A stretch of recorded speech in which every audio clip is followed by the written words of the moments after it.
14 తారీఖు నాడు భూభారతి అమల్లోకి వస్తుంది అని చెప్పేసి మనం నిన్ననే న్యూస్ చేసినాం కదా. దానికి సంబంధించిన గైడ్లైన్స్ ఇది. భూభారతికి సంబంధించి సదస్సు నిర్వహించబోతున్నారట. మనం చెప్పినట్టుగానే కొన్ని మండలాలను పైలట్ ప్రాజెక్టుగా తీసుకొని ఈ భూభారతికి సంబంధించిన సమస్యలు ఏమున్నాయి, క్షేత్రస్థాయిలో దానికి సంబంధించి రైతుల దగ్గర నుంచి ఎలాంటి అప్లికేషన్స్ వస్తున్నాయి, దీన్ని మనం ఎట్లా తీర్చవచ్చు అని చెప్పేసి దాన్ని ఆ పైలట్ ప్రాజెక్టుగా తీసుకురాబోతున్నారట. ఈ భూభారతి సంబంధించి అవగాహన సదస్సులు కూడా నిర్వహించడానికి కూడా ప్రభుత్వం ముందుకు వస్తుంది. వాస్తవానికి ఇది నిజంగా ప్రజాక్షేత్రంలో డిస్కషన్ కావాల్సిందే. ఈ భూభారతి చట్టానికి సంబంధించి దాన్ని చట్టం చేసే ముందట కూడా పబ్లిక్ హియరింగ్ ప్రోగ్రాం పెట్టిరు. చాలా చోట్ల ప్రజాభిప్రాయ సేకరణ కూడా చేసిరు. దాని ద్వారా కొన్ని చట్టాలు రూపొందించడానికి వీలు దక్కింది. సో ప్రజల నిర్ణయం తీసుకొని మెజారిటీ ప్రజలు ఏం చెప్తున్నారు అనే దాన్ని బట్టి నిర్ణయం తీసుకోవడం అనేది అందరికీ ఉపయోగకరంగా ఉండే అవకాశం ఉంది. ఈ భూభారతి సదస్సులు ఈ బాధిత కలెక్టర్లదే అవగాహన కోసం ప్రతి మండలంలో నిర్వహణ, ప్రతి మండలంలో కూడా దీనికి సంబంధించి అవగాహన నిర్వహించాలని చెప్పేసి కూడా చెప్తున్నారు. ప్రజలకు అర్థమయ్యే రీతిలో పోర్టల్ భూభారతి అనేది ప్రజలకు అర్థమయ్యే రీతిలో ఉండాలని చెప్పేసి కూడా చెప్తున్నారు.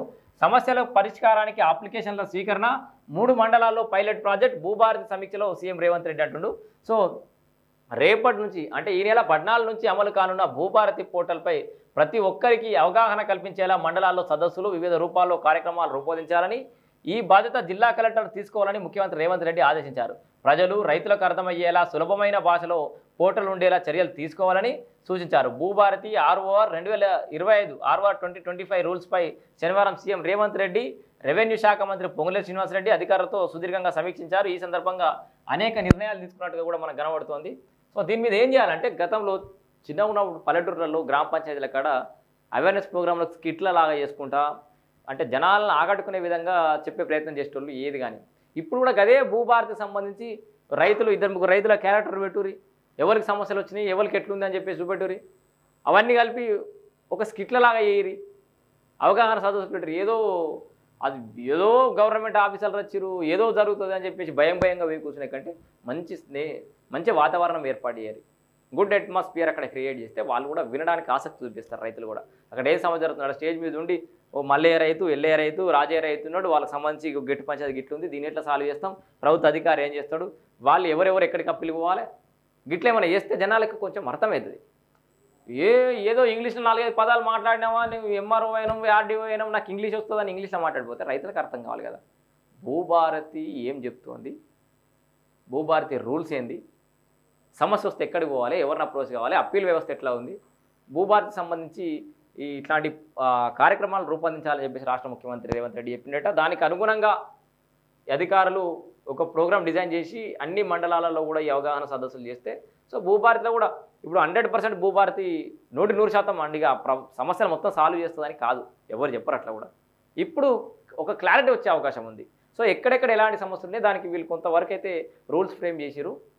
ఇప్పుడు దాని గురించి మాట్లాడుకుంటే ఆల్రెడీ దాన్ని ఇంప్లిమెంటేషన్ తీసుకొచ్చితే క్షేత్రస్థాయిలో ఏ సమస్యలు వస్తున్నాయి, భూభారతిలో ఇంకేమైనా చేంజెస్ చేయాల్సిన అవసరం ఉందా అని ప్రభుత్వానికి ఒక క్లారిటీ వచ్చి అవి చేంజెస్ ఇస్తే ప్రజలకు మరింత మెరుగైన సేవలు అందే అవకాశం అయితే ఉంది.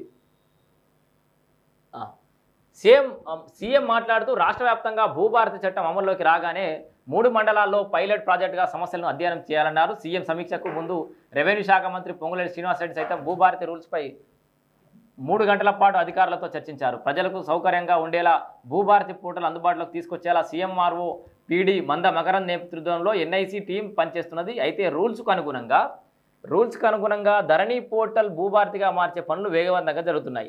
ROR 2025 రూల్స్పై చట్టం తయారీలో కీలక పాత్ర వహించినటువంటి భూమి సునీల్ కుమార్ గారు అంటే సునీల్ కుమార్ గారితో పాటు సీఎం రేవంత్ రెడ్డి చాలాసేపు చర్చించారు.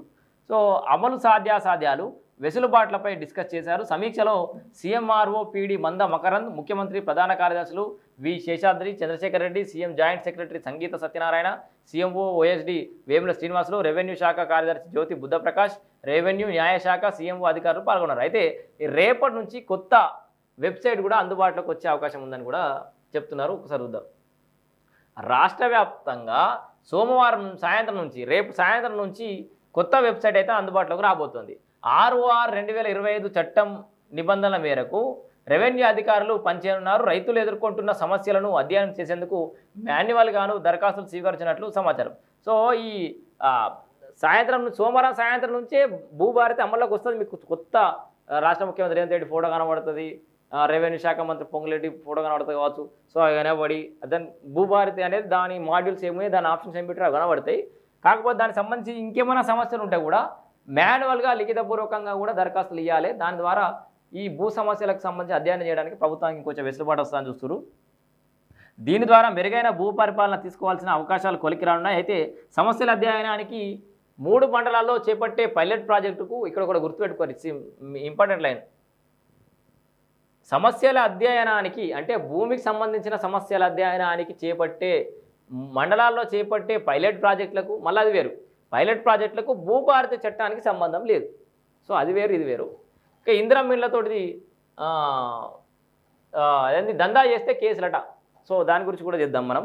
సో ఇది భూభారతికి సంబంధించి సదస్సులు నిర్వహిస్తామని చెప్పేసేమో రాష్ట్ర ముఖ్యమంత్రి అండ్ ఈ సర్కార్ అయితే నిర్ణయించింది. భూభారతి ఎట్లా పనిచేస్తుంది ఏం కథ అనేది కొన్ని కార్యక్రమాలు చేపట్టి ప్రతి మండలంలో కూడా అవగాహన సదస్సులు నిర్వహిస్తారట.